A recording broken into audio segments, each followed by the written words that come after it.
दोस्तों एमका को लेकर बहुत अच्छी खबर निकल कर आ रही है। आगे मैं आपको सब कुछ डिटेल में बताऊंगा। केवल एक छोटी सी रिक्वेस्ट करूंगा कि अगर आपने अभी चैनल सब्सक्राइब कर लिया है तो नोटिफिकेशन बेल को जरूर चेक कर लीजिए। हो ये रहा है कि नए वीडियोस के नोटिफिकेशन वगैरह नहीं जा रहे किसी को। पुराने वीडियोस पर इतने व्यूज आ रहे हैं कि 127% ग्रोथ हुई है चैनल की, लेकिन जो नए वीडियोस डाले जा रहे हैं वो पता नहीं क्यों नहीं चल रहे हैं। वो आपके पास पहुंचने में 2 दिनों का समय ले रहे हैं। हर वीडियो पर 2 दिनों के बाद ही व्यूज आ रहे हैं। तो थोड़ा आप देख लीजिएगा, कोई टेक्निकल प्रॉब्लम होगा यूट्यूब का। आई होप कि सब कुछ जल्दी सॉल्व हो जाए। चलिए अब वीडियो शुरू करते हैं। तो वीडियो में कुछ ऐसा है इस बार जो एक्चुअली आप जानना चाहते हैं। इस बार मैं आपको बता दूं कि एमका को लेकर संपूर्ण रूप से टाइमलाइन बताई गई है, और ये टाइमलाइन किसी आकलन के हिसाब से या किसी मीडिया हाउस के हिसाब से या किसी वेबसाइट के हिसाब से नहीं है, बल्कि ये टाइमलाइन बताई गई है एमका के जो प्रोजेक्ट इंचार्ज हैं AK घोष साहब, उनकी तरफ से। तो चलिए जान लेते हैं कि उन्होंने एमका को लेकर क्या कहा। वैसे मैं आपको बता दूं कि मौका था डिफेंस एक्सपो का। हम सभी जानते हैं कि गुजरात के गांधीनगर में इस समय डिफेंस एक्सपो 2022 चल रहा है, और इस दौरान एमका का एक फुल स्केल मॉडल शोकेस किया गया है, और साथ में इसके कॉकपिट का सिमुलेटर भी पेश किया गया है, वहां पर रखा हुआ है। मैंने आपको वीडियो बनाकर बताया था। काफी डिसेंट सा लुक इसका दिखाई दे रहा है, और जो हमारी एक्सपेक्टेशंस हैं इसके साथ, वो सारी की सारी हमें देखने भर से ही पूरी होती हुई दिखाई दे रही है। दुनिया में बहुत कम देश हैं इस समय जो कि 5th जनरेशन का स्टेल्थ एयरक्राफ्ट बना पाए हैं अभी, उसमें एक भारत है। तो ये काफ़ी अच्छी बात है भारत के लिए। कुछ ही समय पहले मैंने आपको वीडियो बनाकर बताया था कि जो एमका का PDR था, प्रीलिमिनरी डिज़ाइन रिव्यू, वो पूरा हो चुका है, और इसके बाद नंबर आता है क्रिटिकल डिज़ाइन रिव्यू का। क्रिटिकल डिज़ाइन रिव्यू हो गया, यानी आप समझ लीजिए कि आपके पास विमान से संबंधित संपूर्ण टेक्नोलॉजी आ गई है। आपने उसके हर पहलू पर काम कर लिया है और फाइनल उसे आकार दे दिया है। जी हाँ, तो बताया जा रहा है कि इस साल के अंत तक ये CDR जो है, क्रिटिकल डिज़ाइन रिव्यू, ये पूरी तरह से कंप्लीट हो जाएगा। यानी दिसंबर मंथ तक अब किसी भी तरह का रिव्यू करने की ज़रूरत नहीं पड़ेगी। सब कुछ हम लोग कर चुके होंगे। और 2023 के एकदम शुरुआत में इसके प्रोटोटाइप की मैन्युफैक्चरिंग के लिए ऑफिशियली मंजूरी मिल जाएगी गवर्नमेंट की तरफ से। ऑफिशियल मंजूरी से मतलब यहाँ पर होता है, नॉन टेक्निकली अगर हम लोग कहें, कि इसके लिए फंड जारी किया जाएगा। जो 15,000 करोड़ रुपए देने हैं इस प्रोजेक्ट के लिए गवर्नमेंट की तरफ से, वो दिया जाएगा।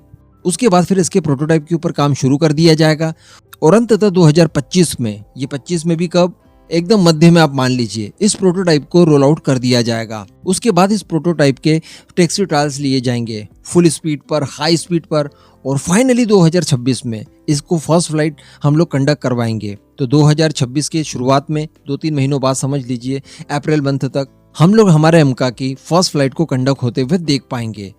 उसके बाद फिर इसके कुछ ट्रायल्स वगैरह चलेंगे, एंड फाइनली फिर इसे मास प्रोडक्शन में उतार दिया जाएगा। और मास प्रोडक्शन में ये उतरने भर की देरी है, उसके बाद ज़्यादा देरी नहीं होगी, क्योंकि हम सभी जानते हैं कि इसके लिए एक डेडिकेटेड प्रोडक्शन लाइन शुरू की गई है तमिलनाडु के कोयम्बटूर में, जहां पर डिफेंस कॉरिडोर है।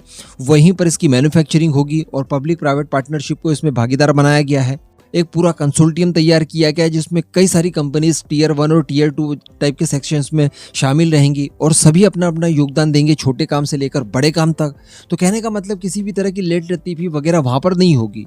लेकिन मेन जो प्रॉब्लम है वो आती है इसके प्रोटोटाइप के निर्माण से लेकर इसकी टेस्टिंग वगैरह तक। तो उसी में थोड़ा बहुत समय यहाँ पर जाने वाला है। हालांकि मैं आपको यहाँ पर ये भी बता दूँ कि जो भी इसके प्रोटोटाइप बनेंगे, जो इसके टेक्नोलॉजी डेमोन्स्ट्रेटर बनेंगे, वो सारा कुछ बनेगा बेंगलुरु स्थित HAL की फैसिलिटी में, जो हमने पहले से सेटअप कर रखी है। बाकी जब इसका मास प्रोडक्शन शुरू किया जाएगा वो किया जाएगा तमिलनाडु में।